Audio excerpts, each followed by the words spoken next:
So I want to talk about gas laws and gas law problems. So what I'd like to first do is talk about phases of matter. And I want to limit the discussion to solids, liquids, and gases, but we want to focus on the gases. And when we start talking about these phases, so we have the solid phase, and in the solid phase, you have very significant intermolecular forces. So I'm just going to draw a cartoon in which we have an atomic system. Let's say that we have hydrogen. Hydrogen atoms, not diatomic hydrogen. So in the solid phase, the hydrogen atoms will have a significant association one with another. And so we will have a maximum of intermolecular forces, which I typically abbreviate as IMF. There's not going to be a lot of molecular freedom. There's not going to be a lot of statistically permissible microstates in which these atoms can exist. So I'll have a minimum of entropy.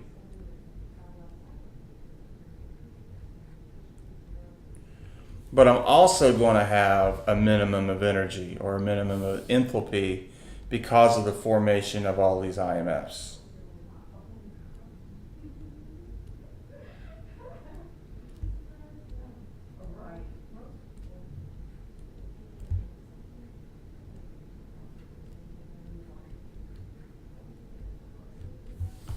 The liquid state really doesn't significantly differ from the solid state. You do have more pronounced vibrations. So in the solid state, you have very slight vibrations only.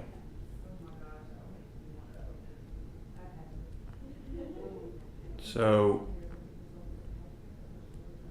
no rotations, spinning about one's own axis, and certainly no translations moving from point A to point B.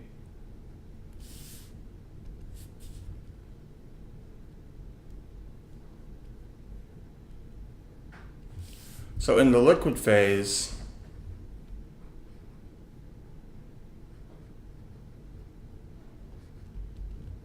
you will break some IMFs, and that's essentially what's happening during a phase change.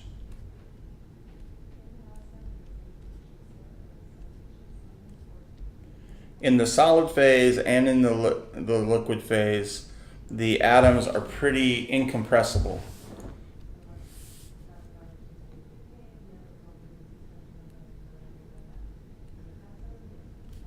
So you'll have more vibrations, but you'll still have no translations and no rotations. So in this system, you'll have a lowered IMF, but it's not substantively lowered,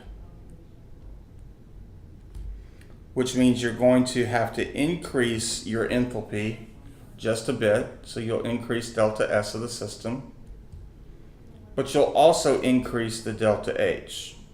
And really, the increasing the delta H is the energetic price you pay for gaining freedom. Finally, in the gaseous state, which is really the state of matter that we want to focus on in this particular lesson, you have free rotations, vibrations, translations. We consider that the IMFs have been completely severed and approach that of zero. That's a very important assumption that we make with gases. So we have free, and by free I mean unlimited, vibration,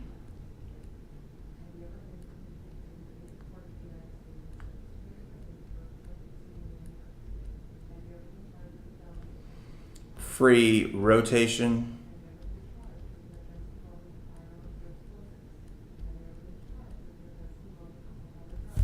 and free translation.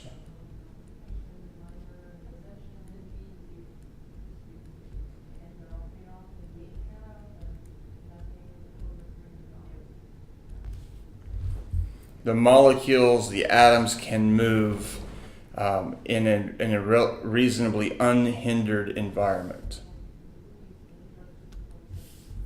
The IMFs are considered to be zero. Now, in what we call a real gas, this is not true. What is true is that the IMFs have been minimized. Of course, the entropy change is going to be at an absolute maximum, and the enthalpy will be at a maximum as well. Again, you have to increase delta H in order to gain the freedom that the molecules enjoy during the system. Now, this freedom is really a poor man's explanation of what is happening with entropy. What is really happening is you got more possible microstates because these atoms can exist in more regions of space. And so what entropy really is statistical probability of microstate existence. We tend to think of it as freedom. Now, there's several analogies that one can use in order to understand the difference that is enjoyed in delta S and delta H between a solid, liquid, and gas. One of the analogies I find most effective is comparing a middle school student to a high school student to a college student. It is true, as you go from middle school to high school, you enjoy a little bit more freedom. But you're still pretty much on parental lockdown. Some of that tends to free itself up a bit as you progress from 9th, 10th to 11th, 12th grade. But once you go to college, it is on like Donkey Kong to the break of dawn. You party when you want, you sleep when you want, you go to class when you want. If one considers parental control as the IMF, there essentially is no parental control. Your parents can't even call and inquire about your grades without violating a federal statute. It's called the FERPA law. And so certainly there's much less IMF and a lot more freedom that is enjoyed in the college atmosphere versus the high school atmosphere. Although as you go from middle school to high school, you are enjoying more freedom. And the same is going to be true with the kinetic molecular theory. Gases have absolutely maximized the degree of freedom that these molecules enjoy in a system. Now, we can take this philosophy into any chemical reaction, and we can predict what's going to happen to the delta S of that reaction if we simply track the number of moles of gas that are in reactants and in products. Notice we don't track solid going to liquid. We don't track solid going to aqueous ion. We track the number of moles of gas. So in the prototypical chemical equation, chemical reaction that's at equilibrium, the Haber process, we have 3 moles of H2. Of course, these are all gas at standard state. We also have 1 mole of N2, which is a gas at standard state. This reaction is at equilibrium, which means there will not be 100% conversion of reactant to product. So if we have an equilibrium constant, we'll just call it Kc. We will produce 2 moles of ammonia gas.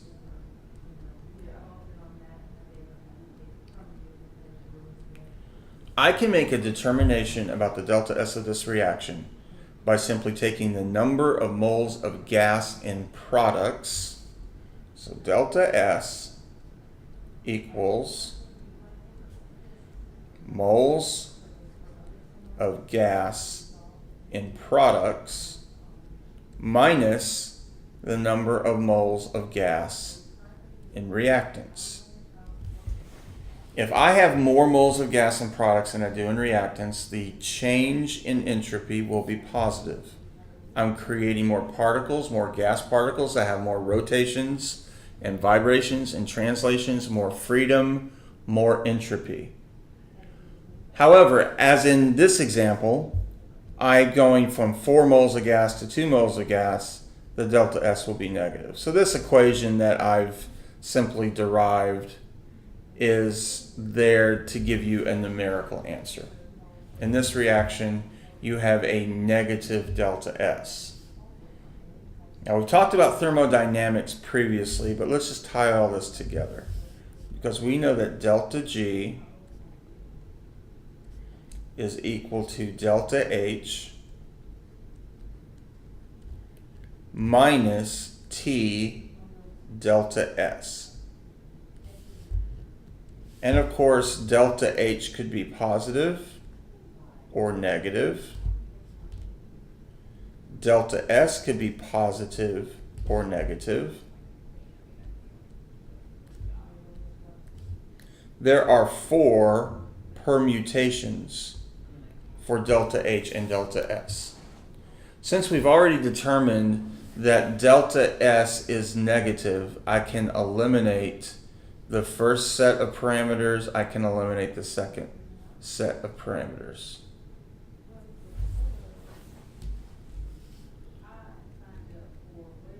Delta G can be negative when both are positive if I have really high temperatures. It can be negative when both are negative if I have very low temperatures. The idea is if this is positive and this is positive because of the negative sign, when T is really big, this term becomes more negative than this is positive, so delta G is negative. Remember, delta G being less than 0 is the ultimate measure of spontaneity in a reaction system. I will never have delta G less than 0 when the delta H is positive and the entropy is negative, because a plus minus a minus is you're adding 2 positive entities together and it's only going to get more positive. And the last one will always be negative. So if we look where delta S is negative, I have to eliminate this possibility and this possibility. And then of the 2 remaining possibilities, I know this won't work because it won't be spontaneous. This means in this reaction system, not only can I look at the reaction and determine that delta S is negative, by the sign chart, I also know that delta H is negative as well. So I know that this is an exothermic reaction. You cannot make that determination for every reaction without additional data. But if you have something where the delta S is negative and it's spontaneous, it must be exothermic. That means delta H is less than 0. And we also know that delta S is less than 0. In other words, the driving force that propels this reaction forward is lowering the systemic enthalpy, not increasing the systemic entropy. Now, another interesting piece of thermodynamics that's often overlooked is that when I release heat from the system to the surroundings, the delta S of the surroundings increases.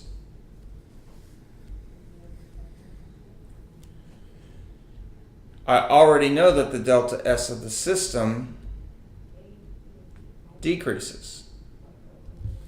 When the delta S of the universe is greater than 0, that is, when I add these 2 delta S's together, if I get a number that's positive, the reaction will be spontaneous. The delta S of the surroundings is the same as the negative of the delta H of the system. In other words, and this isn't emphasized in classes nearly enough, when we say a reaction is exothermic, we're really saying that the delta S of the surroundings is greater than 0. Entropy change is the ultimate determinant of spontaneity. The delta G equation, when Josiah Gibbs first derived this equation, delta G was his summation of delta S of the universe. This term is the delta S of the surroundings. And what we normally call delta S is the delta S of the system. Okay. So now that we've had an introduction to solids, liquids, and gases and how some of their thermodynamic properties differ, let's now begin to discuss some of the assumptions we make with a perfect gas or ideal gas. Non-related question: dicaffeine malate versus caffeine anhydrous. Before we start talking about gas laws, I want to point out something about entropy change. Entropy will always increase with increasing temperature. So entropy increases as one goes from solid to liquid to gas. So the process of melting is a process in which delta S will increase. Vaporization is a process in which delta S will increase. These are all going to be fundamental endothermic processes because you must apply heat to break the IMFs to facilitate these changes. When you add heat, you do one of two things. Within a phase, you will give the molecule or the atom more kinetic energy, or you'll break IMF. The reason that temperature doesn't change during a phase change is that all of the extra heat you're putting into the system is not giving the molecules more kinetic energy, but rather you're breaking the IMFs so they can do the appropriate phase transition. Going from gas to liquid, we call that condensation. Going from liquid to solid, we call that freezing or fusion. Going from gas to solid, we call that deposition. Those are all fundamental exothermic phase transitions, whereas the process of freezing or vaporization or sublimation will all be fundamental endothermic processes. So let's talk about the assumptions that we make with hypothetical perfect ideal gases. There are two major ones. So ideal gases are assumed to have the following properties. Number one, ideal gases have no attractive intermolecular forces.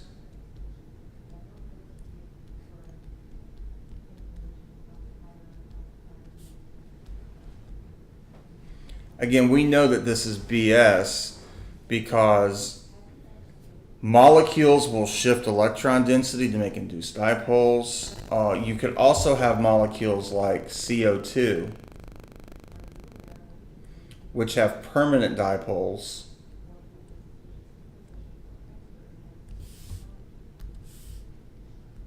So the oxygen atoms would have partial negative charges. The carbon atoms would have partial positive charges. And so certainly we could expect to see a CO2 molecule like this.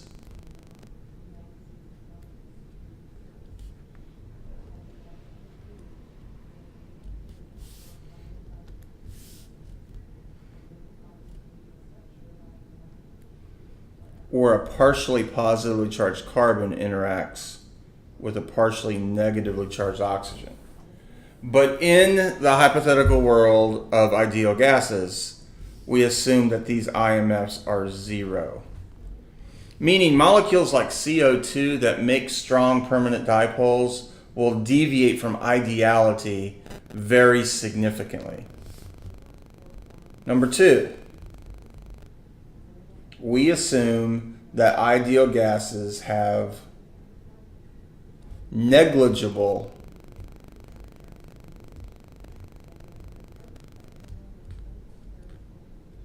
molecular volume.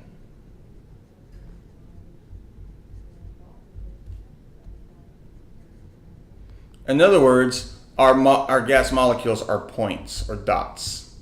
They're not spheres. They don't have van der Waals radii.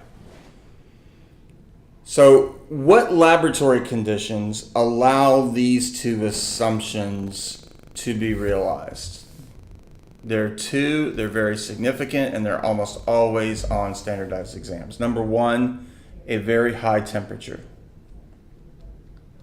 If molecules are moving rapidly, it does not facilitate intermolecular forces forming. When I used to teach high school, I would always tell students to think about a sporting practice, whether it's football, basketball, baseball. And rather than practicing, you're talking too much. And so the coach doesn't want you to interact. What does the coach do? The coach runs your ass. That's what he does. Because if you're focused on increasing your kinetic energy, there's no way you can focus on activities that will not make you a better athlete, teammate, or participant in that given sport. So by increasing the temperature, I facilitate IMFs being effectively ignored for certain systems. Number two, we get around a negligible molecular volume if the volume of the container is much, much greater than the volume of the molecule. In other words, we'll have a volume of the container that's infinitely large if we have really low pressures. So the lab condition, high temp, low pressure, and you have ideality.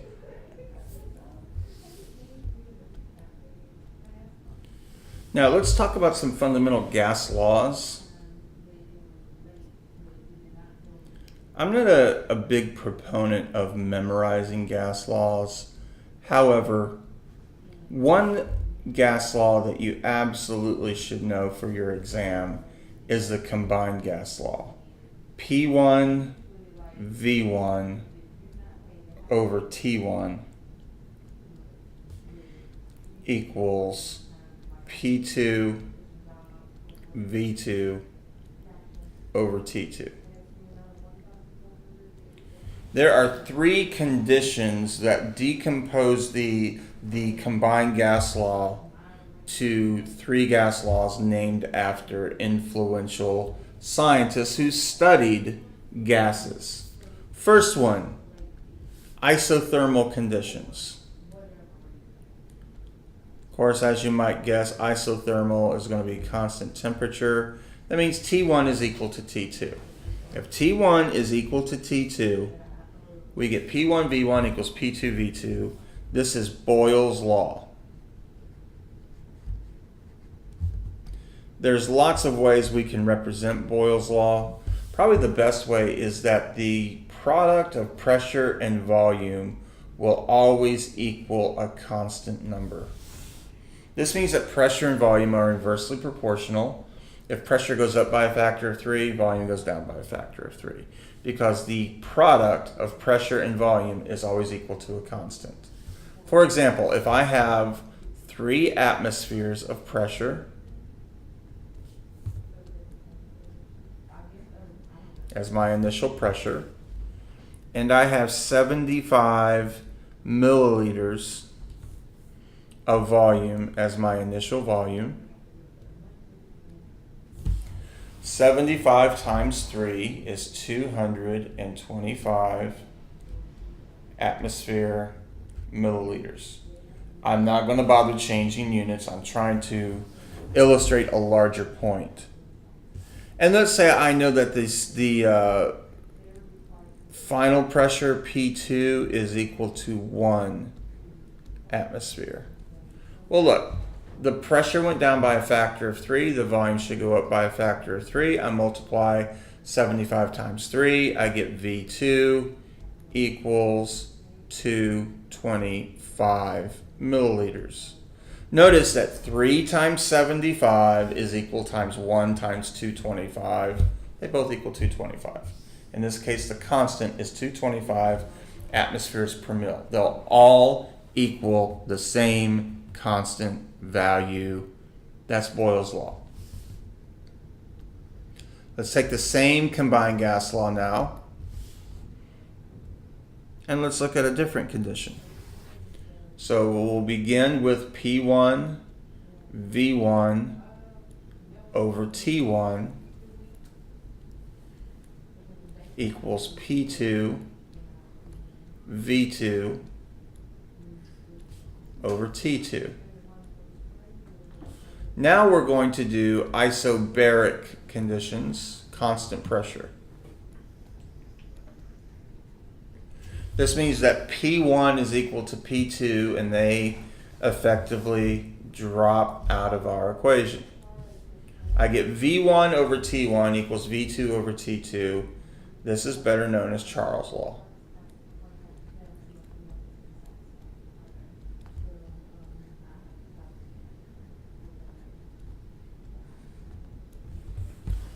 So Charles' law says that volume and temperature are directly proportional. So if I double the volume, I double the temperature.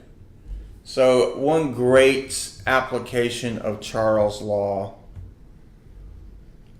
I think I might even embed a video into this. Let's say I have a balloon that has 1 liter of air in it. And this is at room temperature, so let's say it's at 298 Kelvin. And I take this balloon and I dunk it in a tank with liquid nitrogen. And the liquid nitrogen, of course, has a boiling temp of 70 Kelvin. So I more than reduced the Kelvin temperature. And you want to remember that in the gas laws, it is critical that all of your temperatures are in Kelvin. I have decreased the Kelvin temperature by over a factor of 4. When I put the balloon, it will shrivel to about 250 milliliters. Now, I want you to think about a recent current event in which Charles' law was lamely attempted to be a justification. And then, of course, I'm talking about Deflategate and those cheating bastards, the New England Patriots. So their coach tried to offer as an explanation that the decreased air temperature in New England, so normally AFC Championship games are played at about 50 degrees Fahrenheit. This was at 0 degrees Fahrenheit. So if you were to convert those to Celsius, you're looking at something that's around, we'll give it, I'll give it 25 Celsius. It's even lower than that. But so that's going to be 303 Kelvin versus 273 Kelvin. And if you look at those two temperatures, that is not nearly enough to explain the diminished air capacity, the diminished volume of each of those footballs. What I want to do now is embed a video where we see Charles' law in action. Of the gas in this balloon here. We're going to do that using liquid nitrogen. Liquid nitrogen at a temperature of negative 196 degrees Celsius will decrease the temperature of the gas in the balloon. Let's see what happens to volume.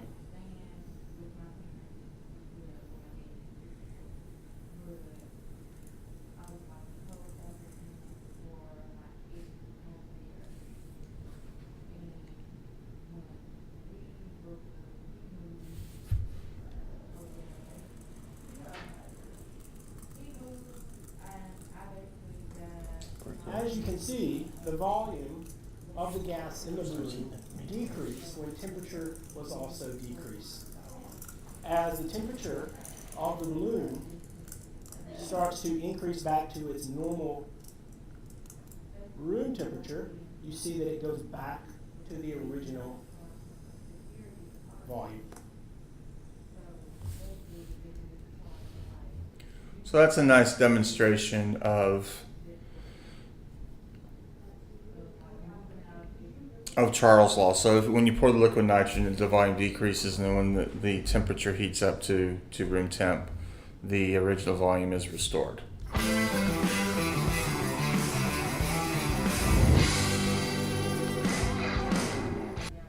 All right, finally, let's look at the ideal gas law, the combined gas law one more time.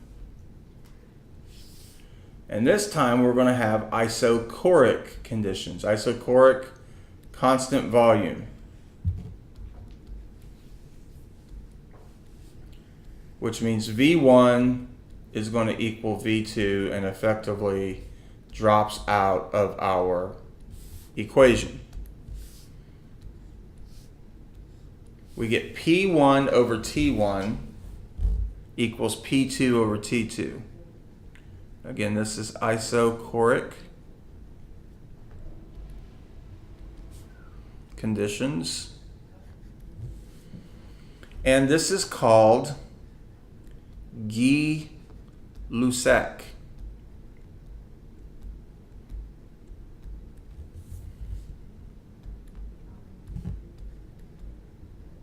So Gay-Lussac's law tells us that pressure and temperature are directly proportional.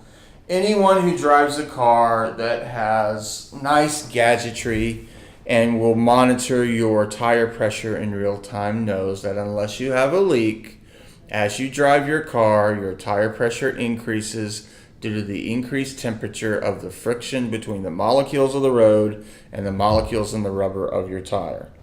Now, a lot of people incorrectly call this Gay-Lussac's law.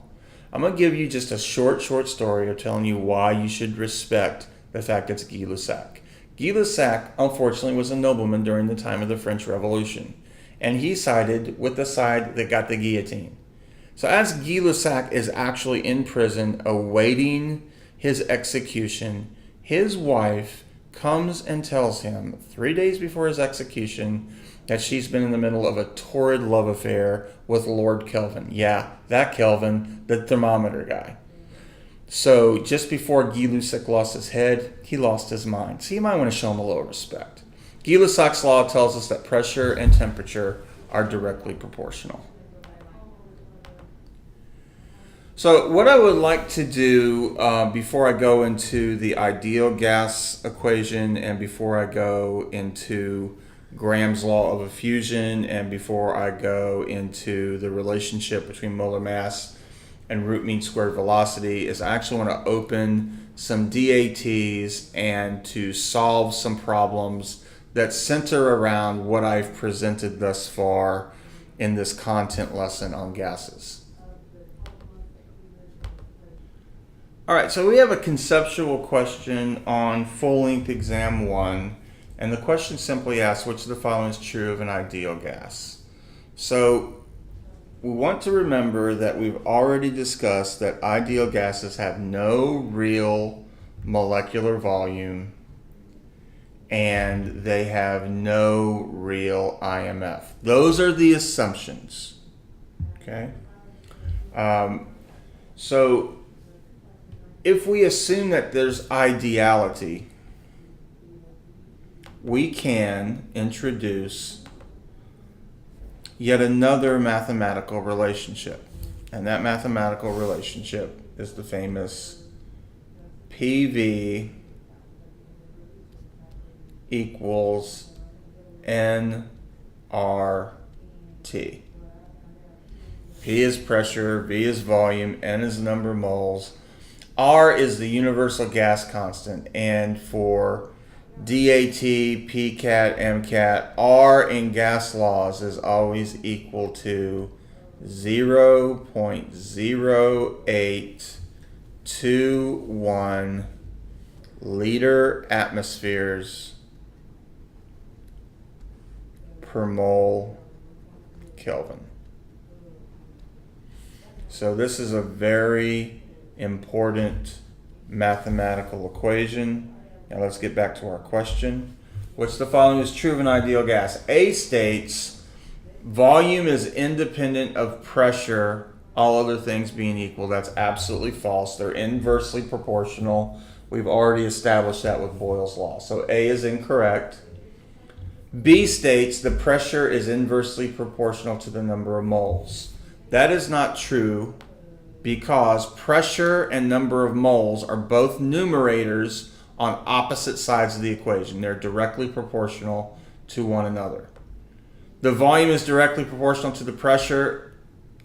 Essentially, it's not quite the same as what A is stating, but when you have both enumerators on the same side of the equation, they're not directly proportional, they're inversely proportional. We can eliminate C. Pressure is independent of the number of moles of gas. It is not. It is dependent on the number of moles of gas. If you don't believe that, put a hole in your tire as you're driving and watch the pressure go down, down, down as the molecules escape, escape, escape. That leaves us with D. The volume is inversely proportional to the pressure of the gas, all other things being equal. Yes, Boyle's law is still in play. So the best answer, the credited answer, is choice D. Okay, so question 60 unfolding 2, we have a 6-liter sample of gas. It's kept under constant pressure. If it's constant pressure, P1 and P2 are equal, we have a Charles law problem. The temperature is lowered from 50 degrees Celsius to 0 degrees Celsius. So let's get some data.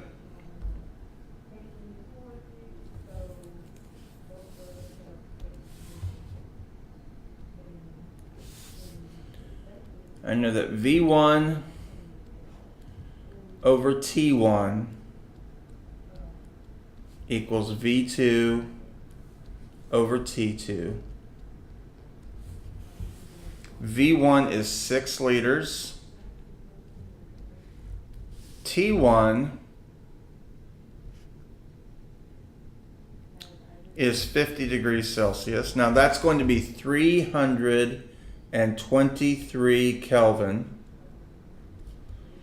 equals V2 over 273 Kelvin. While this will be lower than 6, it will not be substantively lower. And so our choices are 1.2 liters,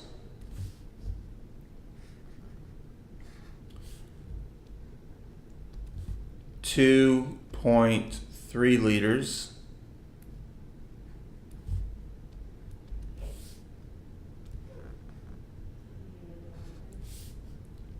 3.7 liters, 5.1 liters, and 0 liters.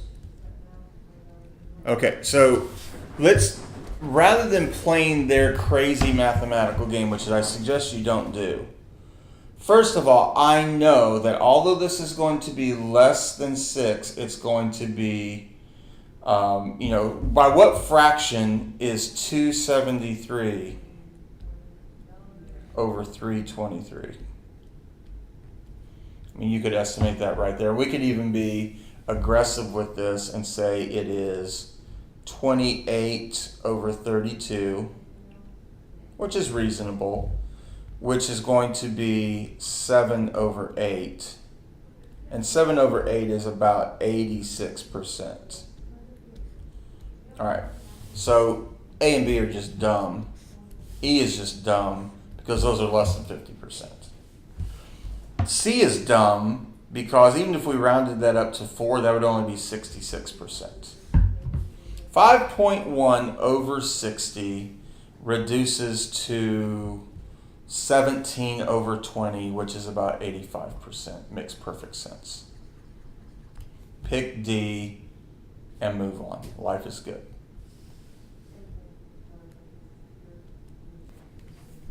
Okay, so I'm going to do one final problem now. Let's look at, this is off of full length number 5, question 67. An evacuated vessel is filled with helium gas until the pressure equals 30 atmospheres at 300 Kelvin. If the vessel is slowly heated, at what temperature will it explode? The vessel will explode if the internal pressure reaches 40 atmospheres. So we're going to change our pressure by a factor of 25%. In other words, we're going from 30 to 40. Well, actually, we're not changing by 25%.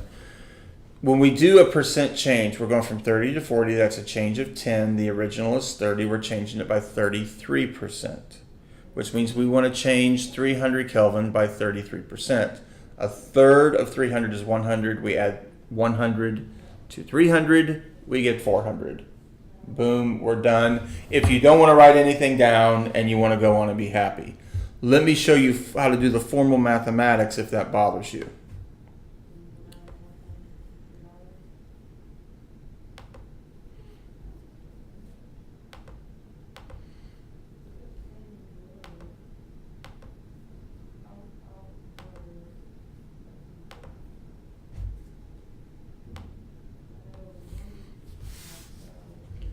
Again, P1 V1 over T1 equals P2 V2 over T2. Again, the volume is constant. That drops out of our problem. Our initial pressure is 30 atmospheres.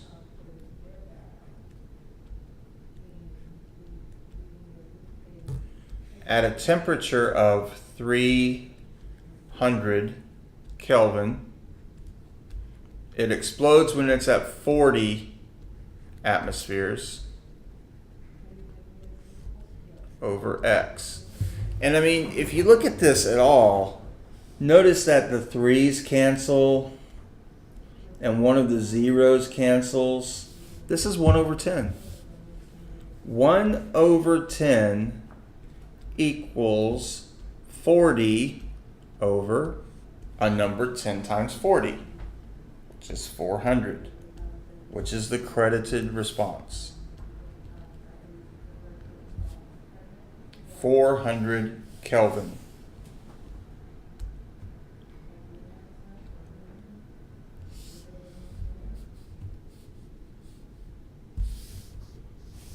Let me get back to the original form.